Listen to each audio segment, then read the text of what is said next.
¿Cuántos de ustedes aquí saben lo que es el Foro de Sao Paulo? Porque no surgen estas cosas por casualidad. Y México, de todos los países en América Latina en los que yo he trabajado, es el país que menos enterado está regionalmente de todo lo que ocurre de Guatemala para el sur. Y eso hace obviamente que una amenaza sea mucho más fácil de ser infiltrada. Entonces, nadie aprende en pellejo ajeno, ¿sí? Si todos aprendiéramos en pellejo ajeno, los chinos, antes de seguir a Mao, hubieran aprendido de la miseria que estaban viviendo los rusos en los gulags. Los vietnamitas hubieran aprendido de los chinos y de los soviéticos. Los cubanos hubieran aprendido de los soviéticos, de los chinos y de los vietnamitas. Si los venezolanos hubieran aprendido en pellejo ajeno, hubieran aprendido de los cubanos, etcétera, etcétera. Entonces, nunca nos creemos el cuento. Eso aquí no va a pasar. Y para uno no quedar como un paranoico, que lo que está es montando una teoría de conspiración, vamos a hablar con hechos y con realidades. Pero el populismo que actualmente estamos viviendo en América Latina sí tiene una fecha de nacimiento, y es el Foro de Sao Paulo en 1990. ¿Por qué? Porque en el momento en que Fidel Castro es exitoso y trae el comunismo por primera vez a América Latina en 1959, el resto de países latinoamericanos lo que hicieron fue un copy-paste de guerrillas marxistas.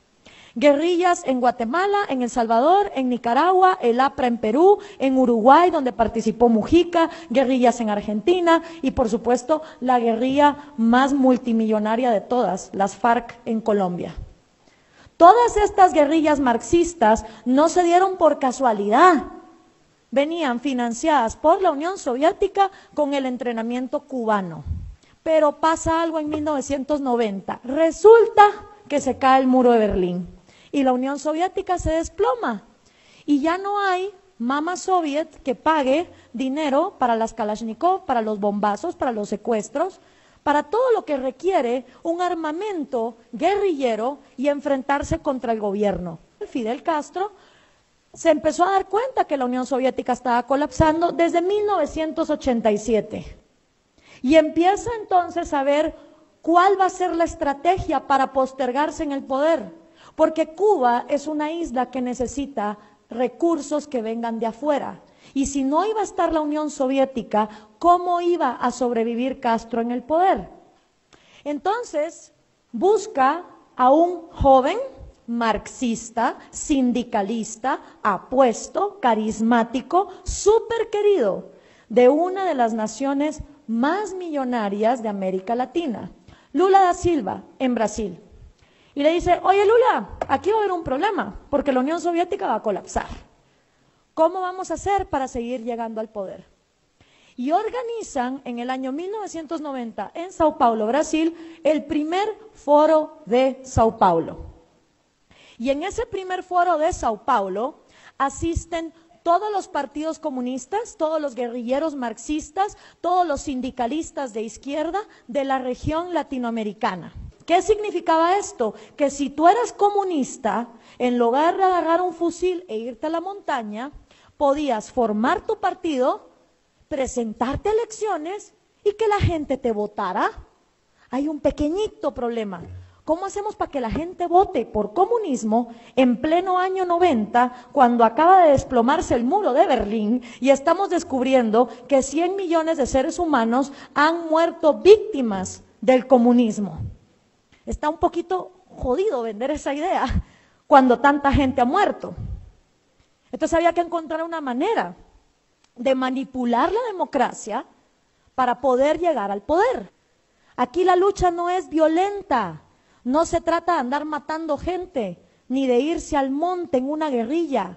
Aquí de lo que se trata es de hegemonía cultural, o sea, lavar cabezas. Lo que tienen que hacer los comunistas es lavar cerebros. ¿Lavarlos dónde? En el cine, en el teatro, en la música, en la escuela, en la iglesia, en la casa, en la familia, en las conversaciones, en las tertulias, en los clubes de lectura, en lo que se lee. Y esa hegemonía cultural gramsciana es la que agarra el Foro de Sao Paulo en 1990 para manipular la democracia. Y ahí es donde el populismo, es decir, hablar de cosas gratis, cuando gratis no hay nada en esta vida, alguien lo tiene que producir, hasta el día que no se empiecen a crecer hospitales en los árboles, ¿sí? Dividir a la sociedad con odio, acabar con las instituciones y todo el manual que ya don Gustavo nos habló. El Foro de Sao Paulo se reúne todos los años, desde el año 90. El primer presidente que ponen en el poder es Hugo Chávez, lo cual es una excelente noticia para Cuba, porque justamente el peor periodo de hambre y miseria que los cubanos han vivido es de 1990 a 1998, el famoso periodo especial. Y hasta que no entró el petróleo venezolano a reemplazar a mamá soviética, los cubanos estaban muy mal. Y ahora que el petróleo se desplomó, próxima parada, Colombia, porque el dinero de las drogas de las FARC es un excelente reemplazo del petróleo.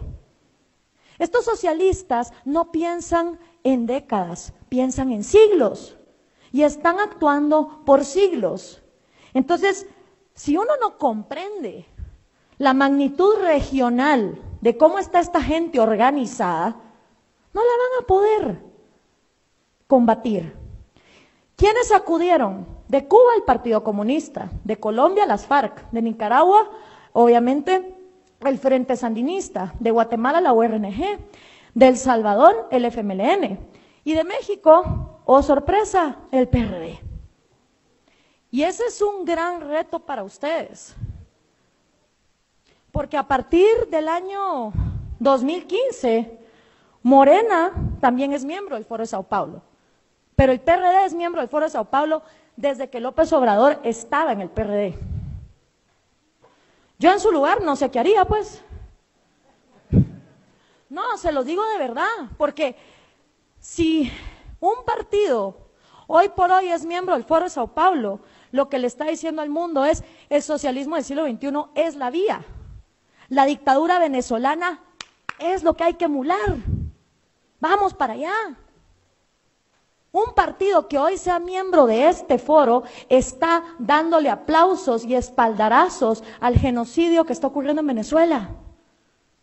El populismo como herramienta de manipulación le vino a casar súper bien a esta agenda y empiezan de hecho a ganar elecciones. Solo que el primero que las gana es Hugo Chávez en Venezuela en el 98. Luego viene Lula, Evo Morales, Rafael Correa, los Kirchner, Bachelet, Dilma Rousseff, Daniel Ortega en Nicaragua, el FMLN en El Salvador. Y en los lugares donde el foro todavía El PRI ha utilizado el populismo también. Pero a ver, el PRI empezó a utilizar el populismo cuando se vio en la necesidad de competir democráticamente. Los 70 años, como te decía los dictadores, un dictador no necesita el favor del pueblo. Es dictador, no tiene por qué ganarse el favor del pueblo. Okay. Entonces, empieza a suceder que el Foro de Sao Paulo empieza a poner presidentes y las oposiciones latinoamericanas empiezan también a jugar el juego populista. Por eso tú hoy ves en un debate presidencial mexicano que se usa el ataque, la falacia dominem, el dividir al pueblo, el antipueblo, el insultarse entre candidatos. Eso es parte de la herramienta de manipulación. O sea, hashtags como López robador o hashtag Ricky Riquín Canallín que se empiezan a volver, o sea, eso López fue robador. divertido, hay que decirlo.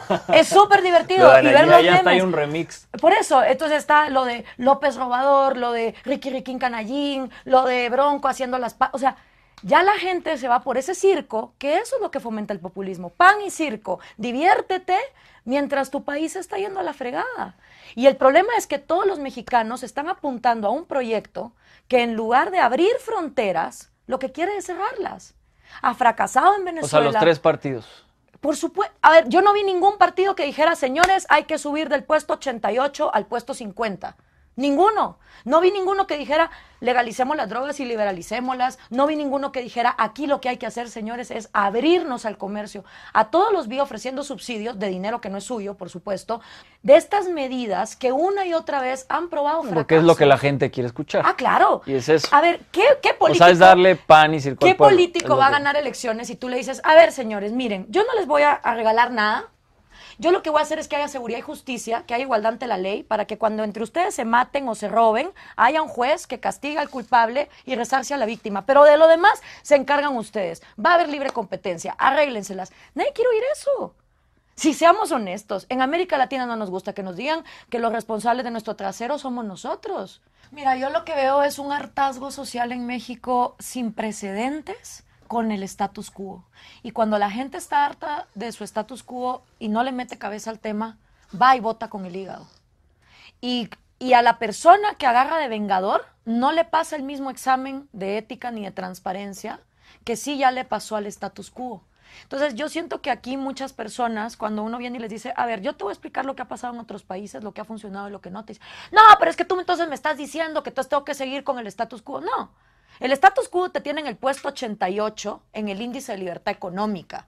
Yo quisiera un México y una América Latina que estuviera entre los primeros 10 lugares. Yo no estoy diciendo que el status quo es con lo que deberías de conformarte, pero si vas a votar por un modelo que el puesto 88 te va a mandar al 150, sí vas a estar más jodido de donde estás hoy. Okay. Y si todos los gobiernos miembros del socialismo del siglo XXI, los partidos miembros del Foro de Sao Paulo, que aquí no solo hay uno, hay dos. ¿Quiénes son? El PRD y Morena. Ambos son miembros del Foro de Sao Paulo. Entonces, yo no votaría, por lo que he visto en América Latina, por ningún partido que sea miembro del Foro de Sao Paulo. ¿Por qué? Porque, ¿qué se dice de la historia? Que el que no la conoce está condenado a repetirla. Entonces, si estás encabronado con lo que hay, ¿por qué no actuaste a tiempo? ¿Por qué no hiciste algo con antelación? Por ejemplo, algo que yo quisiera que se legalizara en toda América Latina es el voto en blanco. Si tú legalizas el voto en blanco, o el voto nulo, o los dos, y un porcentaje de votos salen blancos o nulos, tú entonces puedes exigirle a los partidos que de todos los candidatos que pusieron, no va ninguno. Y que tienen que poner nuevos candidatos. Esa es una manera de manifestar. Pero para tú legalizar eso, te tuviste que organizar 2 años antes. Va a salir muy caro eso. Es que, ¿sabes qué pasa? Que América Latina es un continente que siempre, por preocuparse de lo urgente, nunca hace lo importante. Y entonces siempre es, no, es que ya vienen elecciones. Sí, pero tuviste 6 años para hacer las cosas de otra manera.